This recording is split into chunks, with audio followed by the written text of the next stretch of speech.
비하인드 썰들이 저희 갖고 왔어요. 주작 논란. 가장 먼저 섭외가 되셨죠. 100% 찐찐 리얼이라고 합니다. 자, 오늘 하트 페어링 톡도 마지막 회였잖아요. 마지막을 맞이해서 시청자 여러분들이 그토록 궁금해하던 비하인드 썰들이 저희가 갖고 왔어요. 지금 저희가 탈탈탈탈. 왜냐면 또 이거 보는 맛이 있는 거지. 맞아, 이게 더 예. 중요해. 자, 첫 번째 데이트 주작 논란. 지민재현 이탈리아 광장 데이트하는데 갑자기 우재 갑자기 나타났잖아요. 이게 사람들이 이거 이거 제작진이 방심했다. 제작진이 이거 갑자기 끼어 넣은 거다. 어떻게 저 이탈리아 말도 안 한복판에서 저 시간에 둘이 만나냐. 근데 이거 실제로 100% 찐찐 리얼이라고 합니다. 진짜요? 여행지면 가면 가는 데가 다 좀 정해져 있잖아요. 그래서 그럴 수 있을 것 같아. 충분히 그럴 수 있죠. 와. 딱 저 때 타이밍에 노을 보러 갔는데 우재가 안 그래도 계속 저길 가보고 싶었던 곳이 딱 미켈란젤로 광장인데 때마침 지민재현도 온 거야. 어떻게 그럴 수가 있냐. 저도 가봤거든요. 음. 진짜 저기는 솔직히 말하면 여기저기 다 뽀뽀하고 있어요. 아, 저기 쭉쭉쭉쭉쭉쭉이야. 나만 빼고 다 하네. 진짜 그래서 제가 너튜브에서 한 번도 남편이랑 저 쑥스러워서 스킨십을 한 번도 안 하는데 내가 그냥 키갈 했잖아. 아, 진짜? 진짜 저기서. 왜냐면 노을이 미쳤고요. 올라가는데 되게 힘들어요. 네. 힘든데 노을이 지는데 거기서 꼭 버스킹을 겁나해. 그래서 내가 생각해서 우재가 여기 혼자 왔는데 여기도 뽀뽀 여기도 뽀뽀 이러니까 뽀뽀 안 하는 사람 찾다가. 하는데 갑자기 저기 그냥 동양인 두 명이 있는 거야.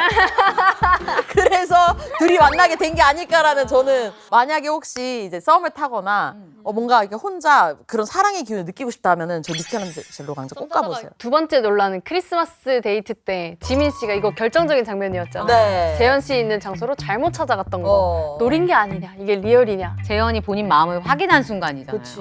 이게 진짜 100% 리얼인 게 대단한 것 같아. 지민 씨도 약간 진짜 약간 당황했어. 그 뚝딱거림이 이건 연기가 아니야. 연기 절대 아니야. 그거 연기면 칸이라니까. 진짜 이거는 어떻게 하늘이 제작진도 도와준 거야.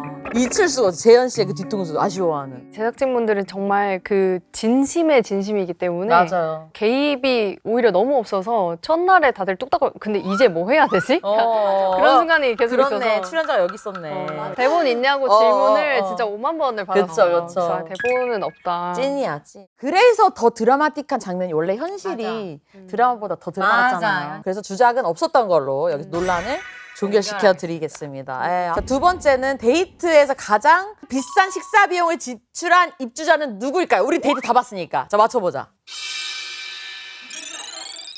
왜 이런 거 갑자기 막 맞추고 싶어? 뭔지 알죠? 맞추고 싶어. 우재 지민은 아니었던 것 같아. 우재 지민은 아니었던 것 같고 아닐 것 같아. 최종의 창환 찬영. 찬영. 그러면 오케이. 찬영이냐 창환이냐 붙여보세요. 조종사냐 의사냐 가봅시다. 자, 골라보세요. 찬영 씨. 찬영. 난 창환 할게. 창환. 전 창환은 배려심도 있어서 또 너무 비싼데 안 데리고 왔을 거예요. 찬영. 시장도 많이 가고 채은과의 계약연의 첫째 날에 방문한 한우 오마카세집. 이거 다 직접 뭐 알아보고 하는 거라면서요. 야, 여기가요, 여러분. 가장 비싼 코스로 16가지 메뉴에 랍스터 사시미까지 포함한 프리미엄 로얄 코스. 와. 2인에 56만 원. 플러스 음료수. 더 슬퍼. 창환 씨 이거 보지 않았으면 좋겠다. 페어링 하우스에서 있었던 하우스 비하인드 썰도 궁금해. 풀어보도록 하겠습니다. 페어링 하우스에서 가장 깔끔했던 입주자는 이걸 누구일까요? 뽑는단 말이야?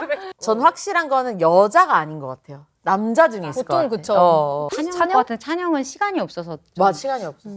아니면 이 풀 시간도 없었어. 찬영이만. 창환 아닐까? 창원가 그것까지 완벽하잖아. 근데 찬영 씨는 좀 그것만은 제발 아니기를. 서럽기를. 진짜. 그거라도 제발. 근데 우재일 수도 있어. 우재. 나 창환 하자. 우재 아티스트라서 이제 아닐 것 같아. 자유로운 영혼. 그놈의 아티스트. 자, 공개해 주세요. 우재 미안해. 아티스트래. 우재 미안. 우재가 아티스트였는데 운동선수였어. 맞네, 맞다. 우재는 이제 축구선수였고 상윤이 야구선수였잖아요. 운동선수들이 땀 냄새가 사람들한테 갈까봐 이게 거의 약간 청결 엄청 신경 써요. 그래서 그들은 항상 방은 물론 옷장까지 깔끔했대요.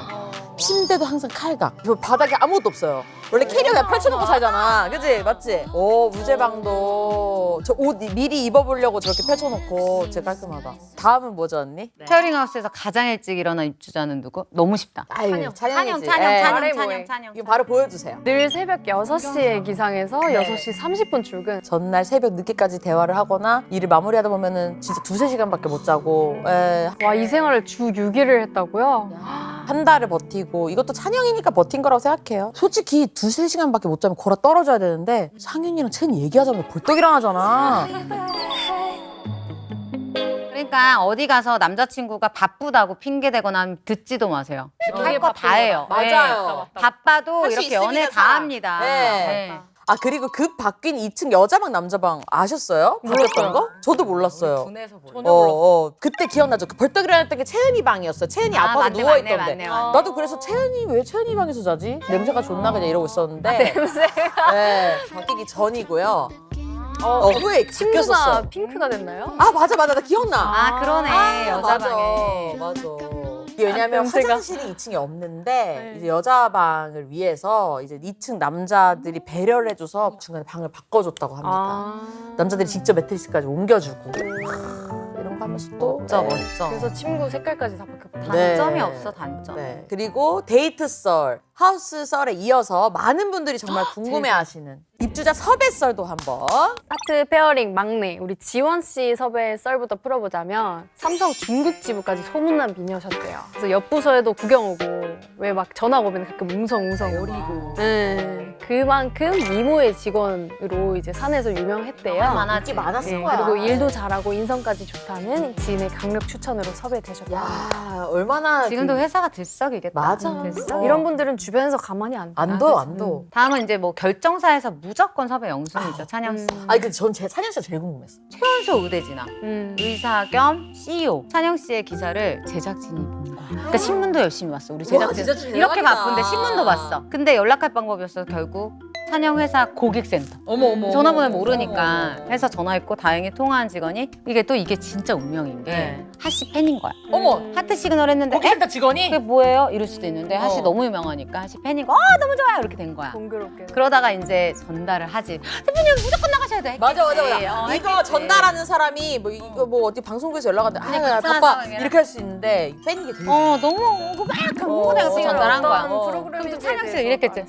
이렇게 했겠지. 사실 어. 그래요? 뭐 이랬겠지. 왠지 찬영 씨 성향상 몰랐을 것 같아요. 공부하느라 연포 같은 거 안 봤을 것 같아. 연포 몰랐을 것 같아. 전 제일 궁금했던 많은 분들이 궁금해하시던 저렇게 생긴 변호사가 어디 있냐. 어. 재현 씨는요 하페 제작진이 가장 공을 들이신 분이었다고 하는데 신입 변호사 인턴 서바이벌인 굿피플 때부터 유명한. 되게 그 옛날이잖아요. 맞아요. 그때부터 섭외를 시도를 했는데 사실 3, 4 계속 섭외를 하려고 했는데 그때마다 바빠서 이게 타이밍이 안 맞았던 거예요. 그래서 하페 때 마침 딱 타이밍이 맞아가지고 겨우 또 이렇게 모시게 됐다고 지금 합니다. 나오시길 너무 잘했지. 와 아니 만약에 3 때 나왔으면은 같은 시즌이어도 되게 잘 어울렸을 것 같아요. 오. 왜냐면 여자들이 저는 아니지만 다 되게 약간 참한 스타일이 많아가지고 네. 지현 씨도 좀 참 스타일이라 어. 되게 잘 블렌드인 하시지 않았을까. 사람들이 진짜 많이 궁금해할 것 같은데 마지막으로 제 또 원픽이기도 네. 한 우리 네. 창한 씨. 네. 아니 나이 차이 때문에 너무 말이 많았잖아요. 진짜. 왜 제작진 섭외한 거냐 섭외 비하인드를 얘기해보면 깜짝 놀랄 거예요. 저는 근데 왜 나왔는지 알 것 알겠어. 같아. 알겠지. 여러분도 알겠지. 모두가 알아요. 모두가 알지. 사실은 창한 씨가 가장 먼저 섭외가 되셨대요. 이후에 이제 차곡차곡 이제 섭외가 진행되다 보니까 나이 차이가 갑자기 이제 많아지기 시작한 거야. 근데 이제 마지막까지도 고민을 하셨겠지. 근데 너무 매력적이잖아. 이 사람 어떻게 빼? 이런 분인 걸 확인을 했는데 그래서 이 매력을 대체할 사람이 없어서 결국 최종 섭외 결정이 됐다고 맞아. 합니다. 그렇기 때문에 창원 씨를 아는 순간 이거는 어쩔 수 없어. 많은 분들이 아니 근데 창원 씨 저렇게 괜찮은데 왜 아직도 결혼을 안 했었냐 이렇게 물어보시는데 왜 타이밍이라는 게 나에게 안 올 수 있잖아요. 그쵸. 그리고 내가 그때는 결혼을 인지하지 못했을 수도 있고 이러느라 또 그런 일들이 있을 수 있기 때문에 그 사람을 편견 없이 바라보는 게 저는 또 필요하다고 생각합니다. 언니 말 진짜 맞는 게 이게 그 어떤 전문직이나 어떤 일에 이렇게 몰두하느라 이 사람 맞아. 에너지 정해져. 맞아, 연애도 시간 진짜 많이 써야 돼. 에너지 진짜 많이 써야 되고 그러기 싫은 사람들이 있어요. 나는 분도 변호사인데 이거 로스쿨 다 졸업하고 만나겠다. 그러니까 본인이 계획하면 다 되는 줄 알아. 맞아. 사실 그렇지 않거든요. 않지. 연애나 사랑은. 지금 주변을 보면 만혼이거나 네. 나이가 굉장히 3040 많아요. 그 모든 게 진짜 현실인 거예요. 요즘 20대 초반 중반만 돼도 결혼을 생각하는 지원 씨 같은 분들도 있고 저는 지극히 이게 진짜 현재 살고 있는 세상과 똑같다라고 생각을 했다. 하나, 둘, 셋. 자, 이렇게 해서 하트 페어링 대장정이 막을 내렸습니다. 아쉬워. 오늘도 저희 마지막인데 어떻게 소감 한마디씩 해볼까요? 저 일단 너무 아쉽고요. 저는 이렇게 같이 모여서 제가 좀 제3자 입장으로 이걸 보는 것 자체가 너무 재밌었거든요. 네. 출연자분들 한 분 한 분한테도 되게 생각보다 애정이 많이 생기게 됐어요. 하트 시그널 워낙 찐팬이라 네. 보기만 하다가 얘기하고 이런 기회를 일단 주셔서 너무 감사드리고 네. 또 우리 란다 언니 미란다 법칙으로 또 시청자분들에게 연애 결혼 꿀팁도 막 전세주고 그랬잖아요. 앞으로도 또 이런 기회가 있으면 진짜 찐팬으로서 역할을 톡톡히 하고 싶습니다. 네. 또 그러던 와중에 라라 좋은 소식도 있어서 네. 저는 1화 이제 녹화 시작했을 때 아직 얘기가 없었어요. 근데 이게 사랑에 대한 프로그램을 하다 보니까 그래서네. 이 사랑 기운이 막 저에게 몰려와서 쌍둥이가 생겼잖아요. 됐다. 이게 진짜 저는 사랑이 주는 힘이라고 생각을 해요. 네. 그래서 저는 지금 사랑으로 이 순간에도 힘들어하고 있는 분들 많을 거잖아요. 사랑이나 행복은 내 곁에 있다. 네. 누구든 지금 힘든 이별을 하거나 시련이 있는 분들은 꼭 용기 내시고 흐뭇하게 웃으시면서 여러 가지 발전적인 미래를 좀 기대해 보시면 좋을 것 같습니다. 네. 함께 좋은 추억 만들어서 행복했어요. 네. 그동안 저희 정말 많이 봐주시고 응원해 주셔서 너무너무 감사드립니다. 그럼 우리 언젠가 또 만나요. 안녕. 감사합니다.